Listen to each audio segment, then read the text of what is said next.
Good morning sa bawat isa mga kapatid. Happy weekends. Blessed Saturday sa bawat isa. Purihin ang Panginoon at lagi natin siyang kasama. Amen po ba? Naalala ko yung isang kwento ng isang anak ng pastor na mag-aaral sa college. At pinagbilinin siya ng pastor na sabi niya sa kanyang anak, "Nak, huwag mong kakalimutan ang manalangin at magbasa ng Biblia." Sabi naman ng anak ng pastor, "Oo, tay."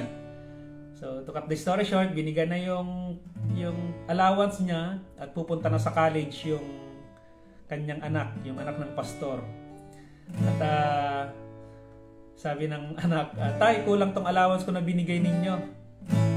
Sabi ng pastor, "Anak, magtiwala ka sa Diyos, magbasa ka lagi ng Bible."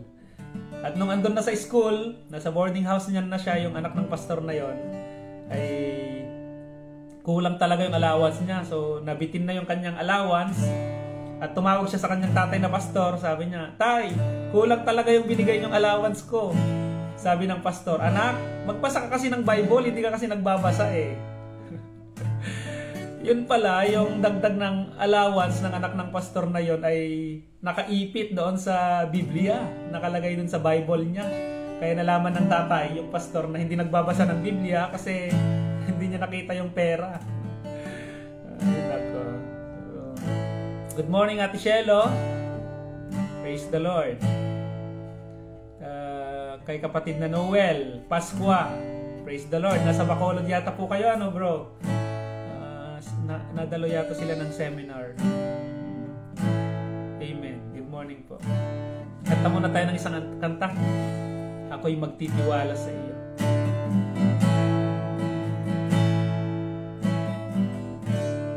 Ako'y magtitiwala sa iyo.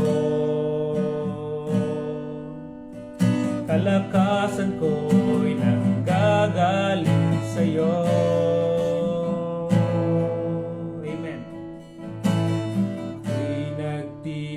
Wala sa iyo.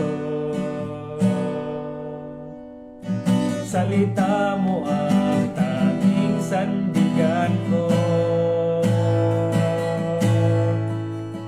At kahit anumang panahon, mabigat man ang maging sitwasyon,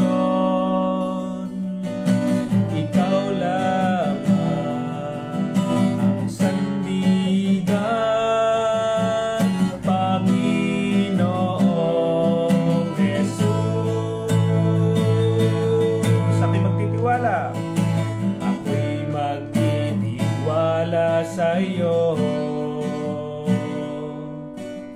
Kalakasan ko'y nanggagaling sa iyo. Ako'y magtitiwala. Ako'y magtitiwala sa iyo. Salita mo ang tanging sandigan ko. Kahit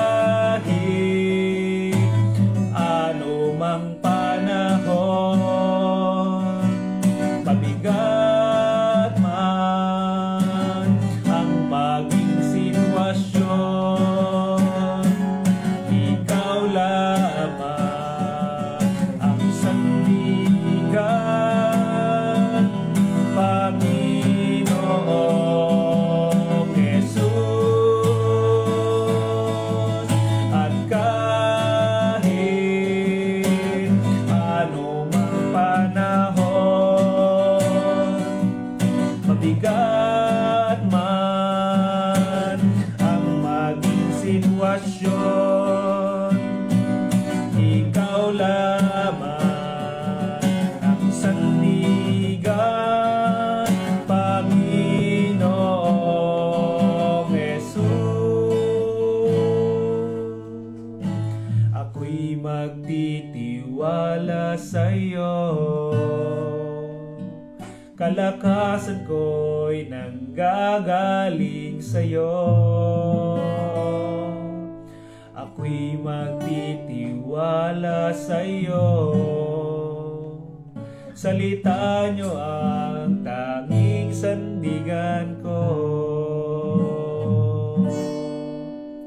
Salita nyo ang tanging sandigan ko. Amen.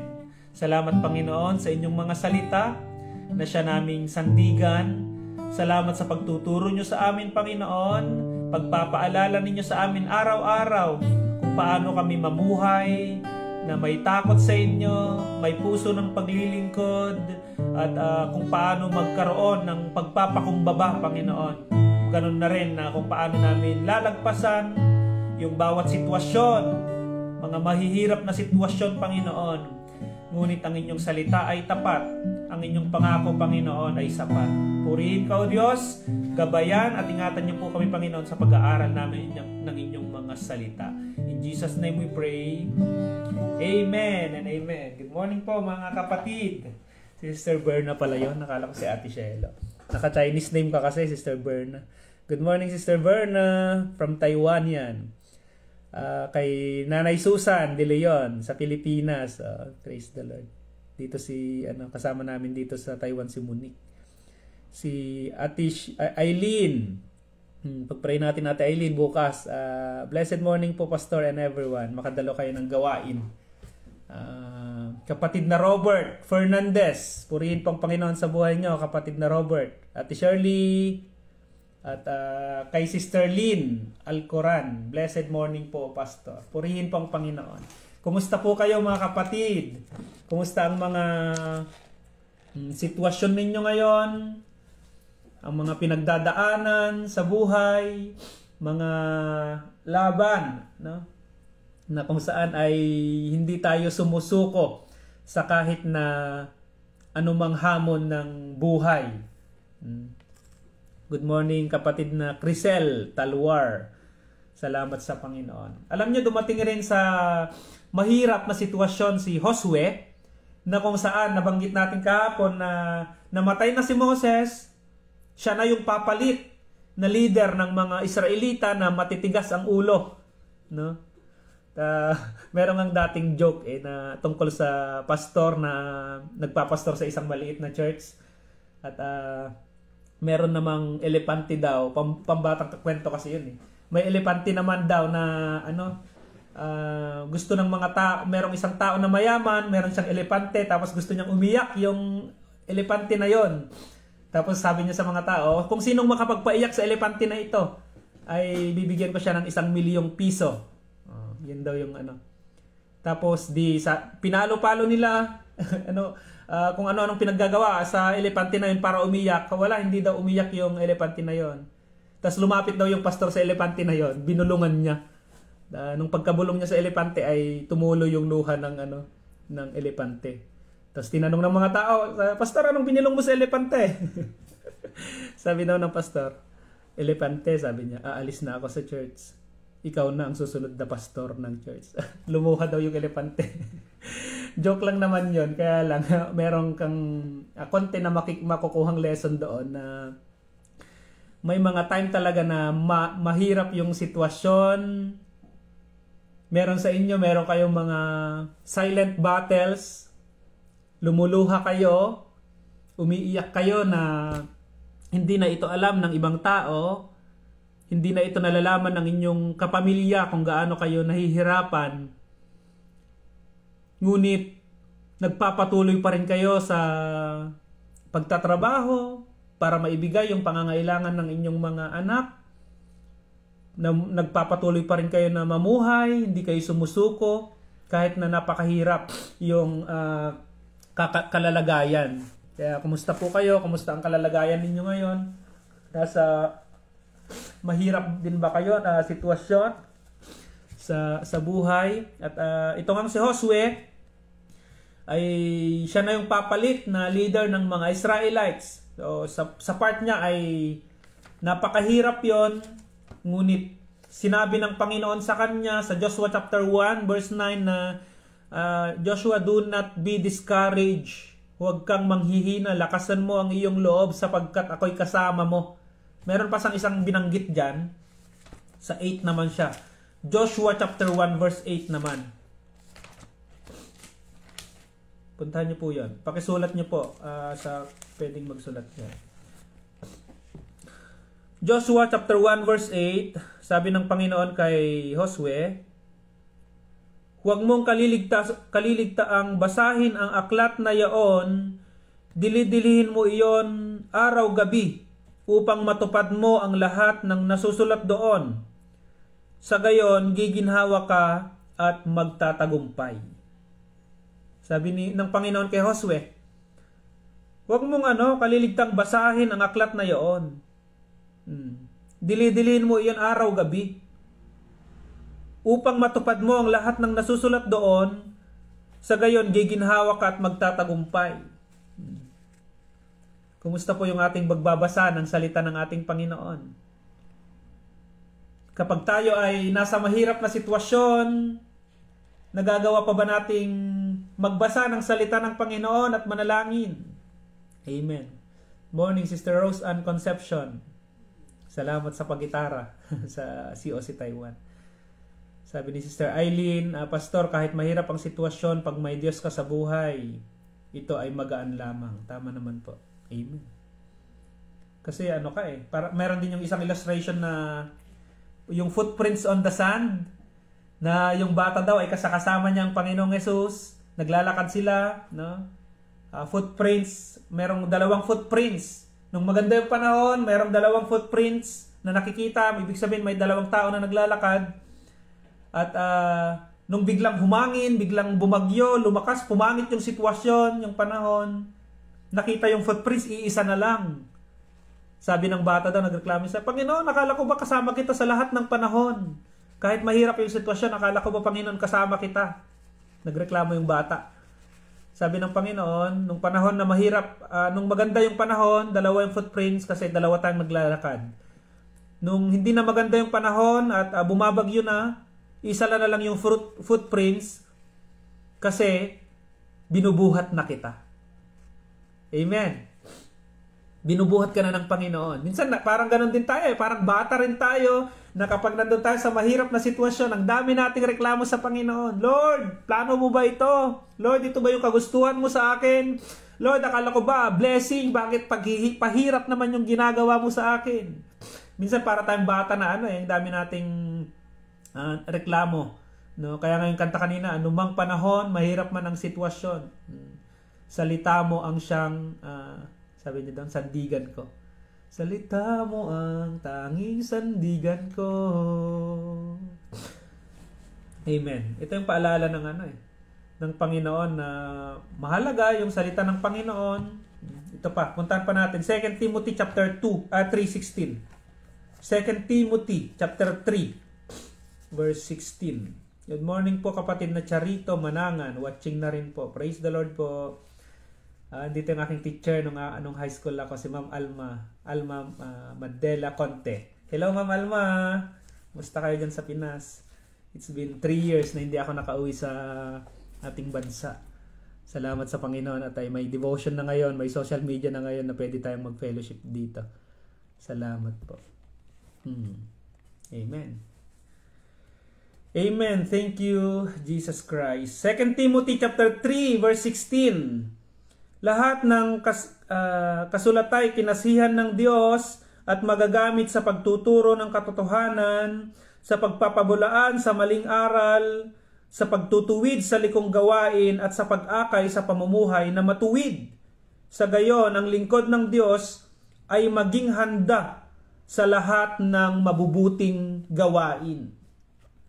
Mga kapatid, ang salita ng Panginoon ay nag-aakay sa ating tungo sa magandang pamumuhay.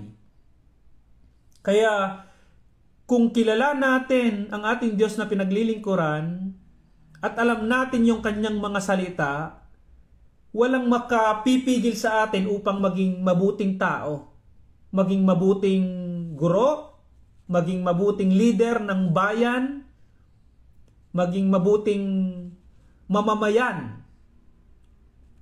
Alam natin yung salita ng Diyos Kaya may mga Kristiyano na ang hilig makipag-away sa kapwa. Tapos pagdating sa church ay napaka-holy, hindi makabasag pinggan. Akala mo ay talaga namang Kristiyano na totoo dahil sa kanyang pananapit at kanyang pagkilos. Pero inaaway niya naman yung kapwa niya tao. Mga kapatid, kung kilala mo yung salita ng Panginoon, malalaman mo, mababasa mo dyan na kung paano maging totoong Kristiyano. Babanggitin ko na naman si Esteban nung pinagbabato siya. Inuusig siya, sinasaktan siya, harap-harapan, fisikalan, sinasaktan si Esteban. Isa siyang lingkod ng Diyos at puspos ng banal na Espiritu. Wala siyang ginawang masama sa tao, nagtuturo lang siya ng salita ng Panginoon, pero pinagbabato siya ng kanyang kapwa Hudyo. Mga kapwa pa niya yan. Ang naging reaksyon niya? Nanalangin siya sa Diyos, sabi niya, Lord, itong mga bumabato sa akin na ito, itong mga naninira sa akin na ito, itong mga umuusig sa akin na ito, Lord, huwag niyo na silang pananagutin. Hindi nila alam ang kanilang ginagawa. Yun yung reaksyon ng isang tunay na lingkod ng Panginoon. Yung mga Kristiyano ngayon, tayo po, paano tayo mag-react kapag may naninira sa atin, pag may bumabato sa atin? Pag binato ka ng bato, binabato mo ng tinapay na may palamang bato. Ay nako mga kapatid, alamin natin yung salita ng Panginoon at malalaman natin sino ba yung mga tunay na Kristiyano. Malalantad kung sino yung mga tunay na Kristiyano po salamat sa Panginoon kasi may panahon na nadadala tayo ng ating emosyon, nagagalit tayo, naiinis tayo sa kapwa-tao. Pero kapag nakapagbabasa na tayo ng salita ng Panginoon, nakakarinig na tayo ng mga sermon ng mga pastor, nare-remind na tayo, mali pala yung ginawa ko, dapat ganito palang ginawa ko. Nung panahon ni si Daniel, ay umaangat siya, no? Alam niyo si Daniel na itinapon doon inihulog siya doon sa Lions Den, pero naging panatag siya doon. Anong naging dahilan nun? Namumuno noon si Daniel, gustong gawin siya ng hari na mataas sa mga gobernador. Pinakamataas sa lahat ng gobernador. Magkaroon ng magandang posisyon. No? Dahil nakita ng gobernador na itong si Daniel sinasamahan ng Panginoon, maganda yung kanyang pamumuhay, at mayroon namang mga tao sa kanya na mayroong crab mentality, hihilain naman siya pababa. Siniraan siya sa hari. No? At gumawa sila ng paraan para sa ganun ay mamatay itong si Daniel. Kaya dumating sa point na inihulog sa Lions Den itong si Daniel, pero anong nangyari sa kanya doon? Iniligtas siya ng Panginoon. Bakit? Kasi po kilala ng Panginoon yung mga tunay na lingkod niya. Yung mga hindi plastic, hindi bulaan, hindi... Meron pang isang term dyan Hindi mapagpaimbabaw.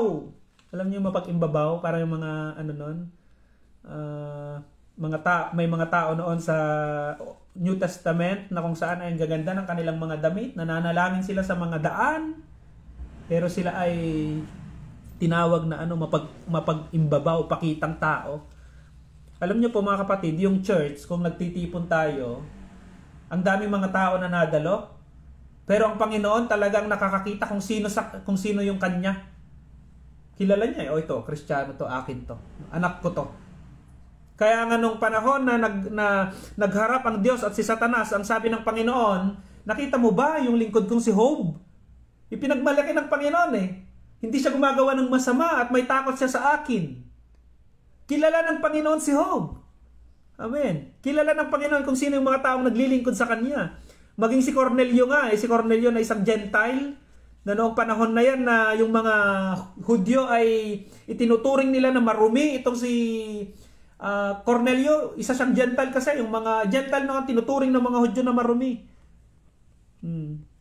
At kinalugdan ng Diyos yung kanyang ginawa ni Cornelio na pagtulong.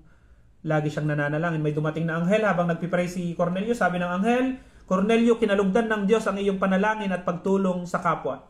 Ibig sabihin, nababatid talaga ng Panginoon kung anong mga pinaggagawa natin mga kapatid. Talagang lantad sa harapan ng Panginoon.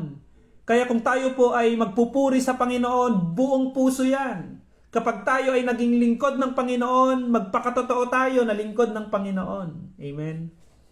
Minsan masakit ang salita ng Panginoon. Tingnan niyo, bakit masakit yung salita ng Panginoon? Hebrew chapter 4 verse 12. Kaya yung mga nasisisi minsan yung mga pastor si pastor naman, ang sakit naman magsalita.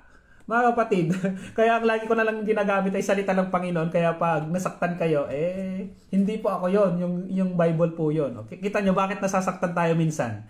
Kasi gusto kong i-correct ng Panginoon Bakit yung mga anak minsan umiiyak kayo kapag pinapagalitan kayo ng inyong mga magulang? Kasi masakit magsalita yung mga magulang minsan. Bakit? Gusto ko nilang ituruan Gusto ko nila na ipunta sa matuwid na pamumuhay. Kaya kahit na tinatawag yung mga nanay minsan na Armalite, machine gun. Salita ng salita. Sir, umaga pa lang nagsisermon na itong nanay na ito. Bakit? Yung nanay kasi gusto niyang mapabuti yung anak niya. Wala namang nanay po na gustong mapariwara yung kanyang anak. Tama po ba? Amen po ba, Ma'am Lina?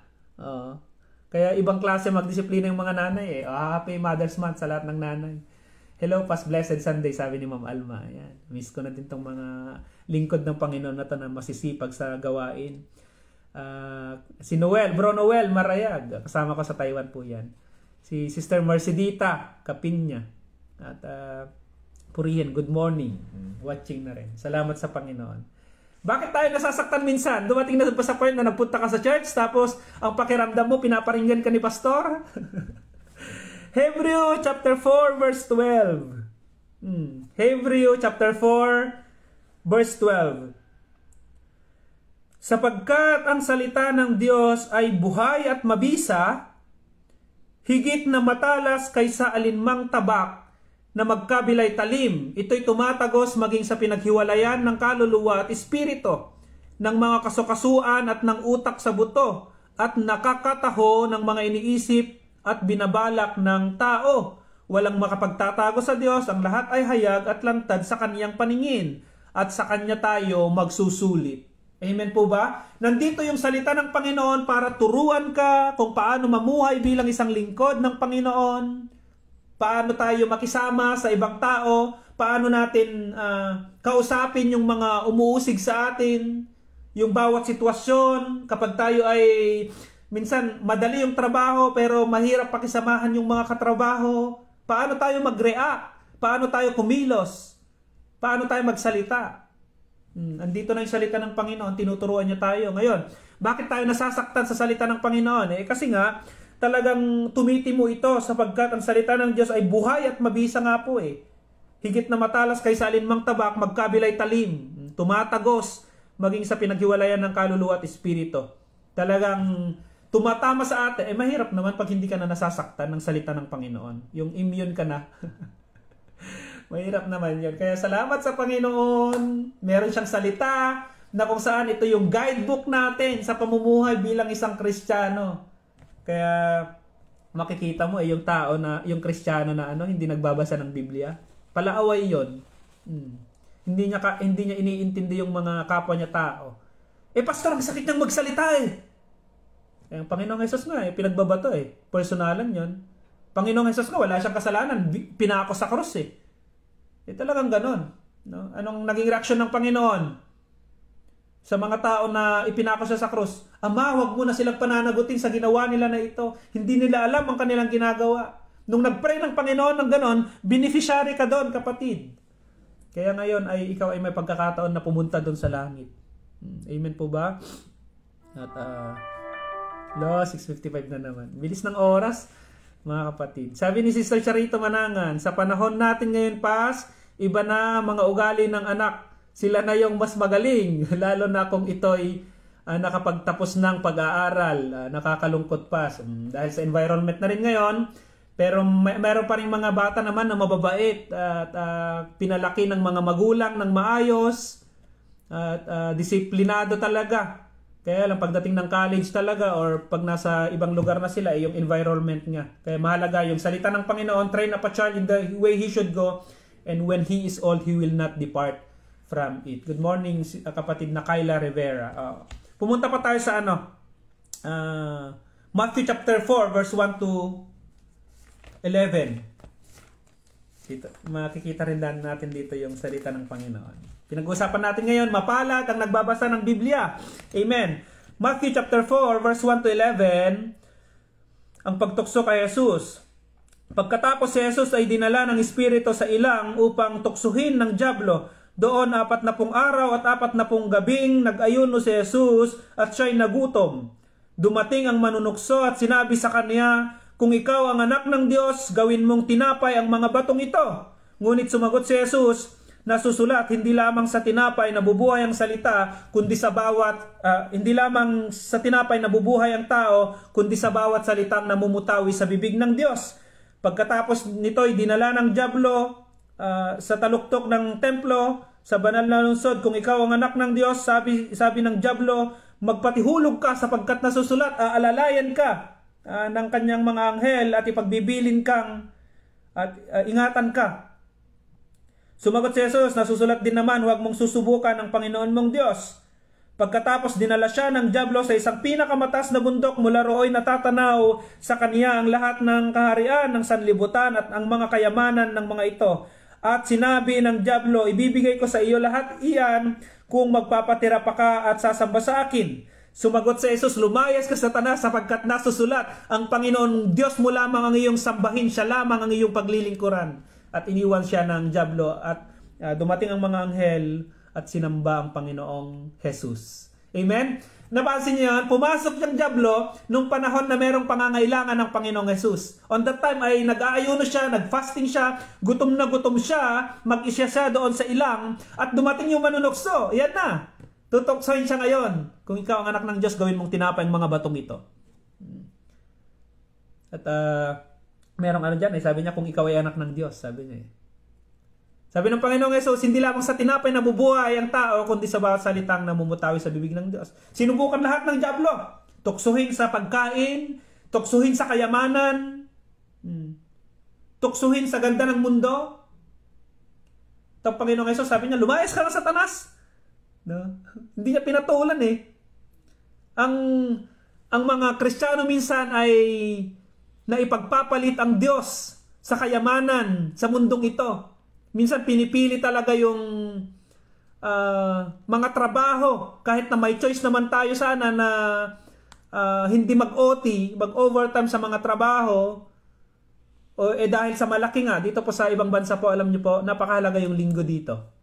Kasi sa mga, ewan ko sa ibang mga work, pero sa workplace namin, sa factory worker, napansin ko na kapag Saturday, kapag 5 to kasi ang pasok namin, 5-day na pasok, 2 araw na yung Saturday, Sunday, day off po namin yan. Pag pinapasok ka dyan, overtime ang tawag. At alam niyo po, yung Saturday, time is 2 ang bayad doon. Kung 300 sana ang sweldo mo sa isang araw, gano'n na lang. Kasi baka may mangutang pag masyado malaki yung computation. Kapag 300 yung sweldo mo sa Monday to Friday, pag pumasok ka ng Saturday, time is 2 yun, magiging 600 yun.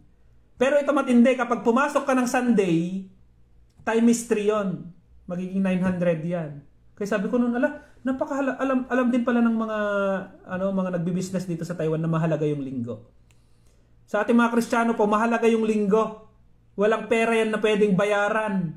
Kaya kung may choice po tayo na huwag pumasok, huwag magtrabaho ng linggo, ipag-pray po natin yan. Pastor, iba yung pasok namin 4-2, minsan natataon ng Sunday. Naiintindihan naman yan ng Panginoon. Alam ng Diyos yung puso natin. Ngayon, kung hindi ka makadalo ng Sunday service, magbasa ka ng salita ng Panginoon. Imposible namang wala tayong time na magbasa ng salita ng Panginoon. Pag galing tayo sa trabaho, napaka-imposible naman na hindi natin kayang buklatin yung salita ng Panginoon. Sa mga wala pong Bible na nasa Taiwan po, i-message niyo po ako, meron po tayong Bible. At kung wala naman, di bumili tayo. No, meron din tayong Chinese na Bible. Purihin ng Panginoon. At walang madadahilan eh. Ngayon, kapag meron kang pangangailangan, darating yung dyablo, tutuksuhin ka ngayon. Punta natin. 1 Peter chapter 5 verse 8. Anong oras? 7. Eksakto 7. Overtime tayo ng kaunti lang. Puntahan natin yung sinabi ko sa kanina. 1 Peter chapter 5 verse 8. Sige, bibilisan ko na lang ho. Saturday naman ngayon, wala kayong mga pasok, no? Except sa mga 4 to ang pasok sa 2 to. 1 1 Peter chapter 5 verse 8. Kita niyo to. 1 Peter chapter 5 verse 8. Humanda kayo at magbantay, ang dyablo na kaaway ninyo ay parang leyong umaatungal at ali-aligid na humahanap ng masisila. Labanan ninyo siya at magpakatatag kayo sa inyong pananalig sa Diyos. Labanan ninyo siya, no? Resist, umiwas, or ano ba? Ano bang tamang paglaban sa dyablo? Next time babanggitin nga din natin yan kung paano labanan yung dyablo. Pero mahalaga dyan, alam mo yung salita ng Panginoon. Kaya pag tinutoksa ka ng dyablo, uy, ano ngayon, magtrabaho ka ngayon, linggo ngayon. No? Pag hindi mo alam yung salita ng Panginoon, sa Hebrew 10, nang sinasabi niya doon, 10:25 na huwag niyong kaliligtaan ang araw ng linggo, no? Ang araw ng pagtitipon. Pag hindi mo alam yun, hindi mo yan nabasa sa Biblia, talagang matutokso ka ng dyablo. Sabi ng dyablo, ang mahalaga sa lahat ay habang nabubuhay ka sa mundong ito, makapag-ipon ka sa mundong ito para pagtanda mo ay meron kang kayamanan. Sabi naman ng Bible, mag-ipon ka ng kayamanan mo doon sa langit. Hindi mo alam kung bukas buhay ka pa. Alam nyo, laging magkakontra yan. Kapag ka yung mga nangyayari sa buhay natin, yung mga choices natin ay against dito sa Biblia, hindi yan kalooban ng Panginoon. Sa dyablo po yan. Kaya mababatin mo yung kalooban ng Panginoon pag lagi kang nagbabasa ng Biblia. Sige, last na lang po. Baka may mga lakad pa yung iba. Pahayag chapter 1 verse 3. Last na lang po. Pahayag chapter 1 verse 3. Mapalad ang bumabasa ng aklat na ito, ang mga nakikinig sa hulang ipinapahayag nito at tumutupad sa nasusulat dito, sapagkat ang lahat ng ito'y malapit ng maganap. Mga kapatid, mapalad, una, ang nagbabasa ng salita ng Panginoon, tumutupad. Hindi lang yung napakinggan mo. Kaya meron yung mga Sunday Christian, mga churchgoers, na kung saan nakikinig lang ng salita ng Panginoon, yung sermon ng pastor, tawa ng tawa, umiiyak. Pero hindi naman isinasabuhay, hindi naman nakikita. Mga kapatid, kung alam mo yung salita ng Panginoon, yun yung pagkain mo na espiritual, ibig sabihin nun, ipinamumuhay mo siya. Nakikita yun sa buhay mo. Yung pakikisama mo sa kapwa mo tao, no? Yung mga kapatiran na yung mga pastor ninyo ay may mga kahinaan. Alam nyo, kilala nyo yung salita ng Panginoon, hindi nyo na sila hinuhusgahan eh. Hindi nyo na sila chinichismis, hindi na pinagtutulungan si pastor, kundi ipinapanalangin mo na siya. Amen. Yun yung reaksyon ng isang Kristiyano. Kapag hindi maganda yung sitwasyon, inuusig ka, pinupost ka sa Facebook, sinisiraan ka, alam nyo yung tunay na Kristiyano nananalangin. Yun yung pinakaunang reaksyon niya. Tulad ni Daniel, nung sinisiraan siya. Ang kanyang unang naging reaksyon, naging hakbang, manalangin. Hindi siya naghiganti agad, hindi siya naghabla agad. No? Hindi uminit yung kanyang ulo agad-agad.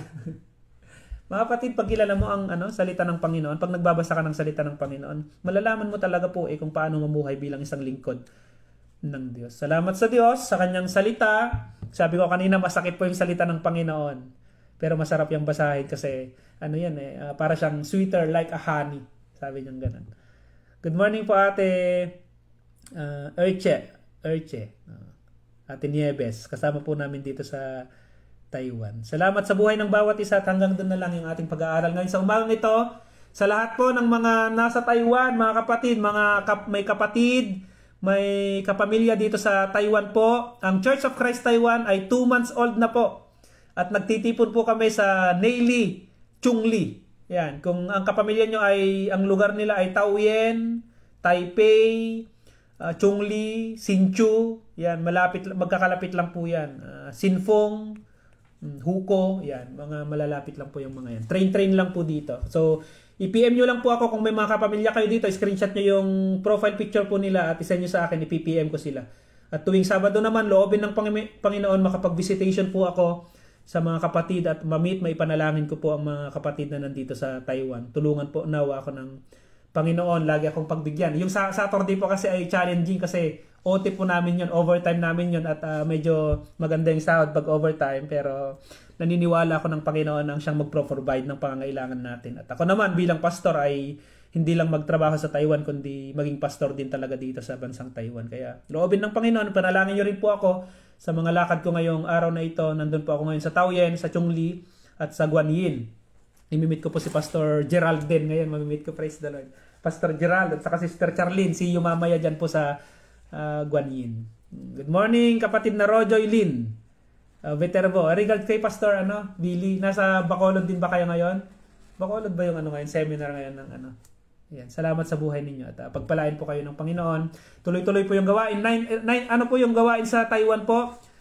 Church of Christ Sunday Worship 9:30 hanggang 11 po yan ng every Sunday po yan sa Naily. Sa park lang po kami. Wala pa tayong sa mga nagtatanong.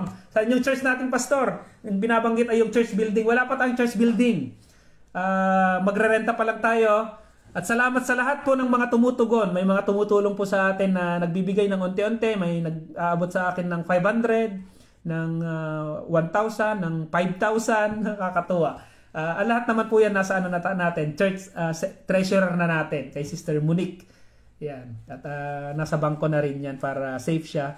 At ganoon na rin na kapag nabuo na natin yung pera sa tulong ng Panginoon, magre-rent na tayo ng building para mas accessible sa mga galing sa malalayo.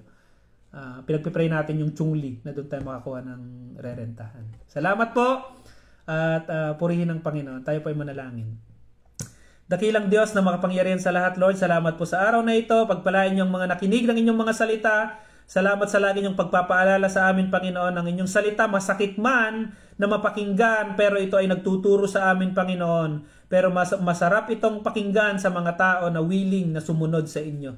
Pagpalain niyo ang bawat isa, ang mga nasa weekends ngayon, Panginoon, na magse-celebrate sila ng kung anumang mga celebration. Yung mga taga San Guillermo, Panginoon, na pupunta ngayon sa Dinadjawan, Panginoon, para mag-fellowship doon sa tabing dagat, O God. Pagpalain niyo rin po sila. Pagpalain niyo si Pastor Bong, si Pastor Daniel, Panginoon, at iba pang mga pastor, Panginoon, na makakasama nila. Ingatan niyo ang kanilang mga sasakyan, Panginoon, sa kanilang mga biyahe, O God.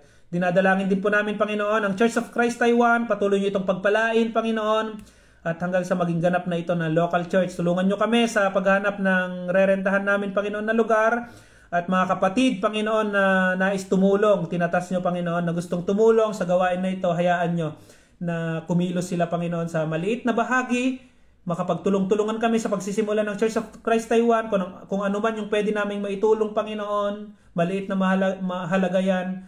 Pag nagkatipon-tipon, nagsama-sama ay malaking tulong po ito, Panginoon, sa pagdadaos po namin ng gawain ninyo sa bansang Taiwan. Lord, alam niyo po, Panginoon, ang mga dalangin ng mga kapatid ko ngayon sa oras na ito, mga nanonood, Panginoon, mga nakikinig sa live na ito. Pagpalain niyo po sila, ipagkaloob ang kanilang pangangailangan at lumago po sila, Panginoon, sa inyong mga salita mula ngayon at magpakailanman kasama kanila. In Jesus' name we pray. Amen. Mga kapatid, praise the Lord po. At sa mga nasa Taiwan, see you Sunday 9:30 in the morning sa Naily. Chungli po yan. Malapit lang po yan sa Naily train station. Sa mga kapatid naman yan sa bansang Pilipinas, sa Hong Kong, sa Las Vegas, o saan mang lugar kayo, magtapat tayo sa Panginoon, mga kapatid, at dumalo tayo ng gawain ng Panginoon. Salamat po. Good morning sa bawat isa. Bye-bye. Panginoon ang sumama sa inyo.